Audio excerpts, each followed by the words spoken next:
Waterview Heights, a troubled nursing home in Charlotte, is the subject of another News 10NBC consumer investigation. Now, we told you yesterday the Centers for Medicare and Medicaid have mandated that a temporary manager oversee Waterview Heights Nursing Center, but one group says that's not enough, and they are calling on the highest legal officer in the state to step up.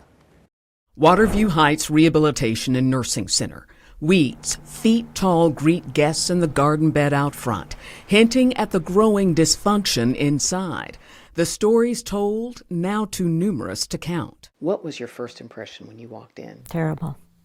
It had a foul odor, and that's the first thing that hits you in the face. Hey, I go, so you mean to tell me that she has not had any meds this morning? He said, no, I've been here since 6:30 this morning, and nobody's gotten their meds. I go, nobody?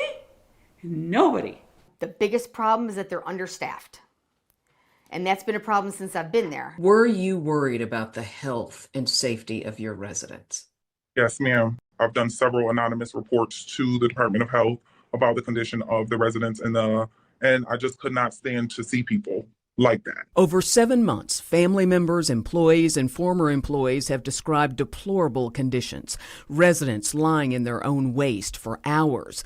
And the latest inspection report goes further. Some residents unbathed for more than a month. Legionella bacteria in the water that went unreported for months. Suspicious resident deaths. Finally, federal and state health officials are taking action.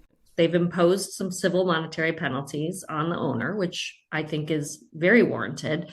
But second is that they've put in this temporary manager. But the advocacy group Elder Justice says that's not enough. You sent an email today saying that you were calling on the Attorney General to take action. What would you like to see? We'd like them to do an investigation. She points to the Attorney General's investigation of Van Dyne Nursing Home in Syracuse.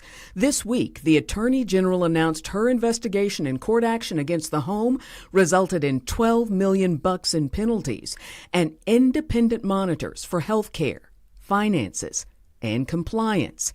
Mary Dell points out Waterview is getting Medicaid funds. So we want to make sure that they're using the money as they should. And if they're not, the Attorney General needs to investigate and take action. Now, I just talked to a spokesman from the AG's office just moments before this newscast. While he wouldn't say whether the AG is investigating, he did say the Attorney General is aware of the situation at Waterview, and he strongly encourages folks to file complaints with the AG's office. Of course, I'll put a link in the body of this story on our website, WHEC.com.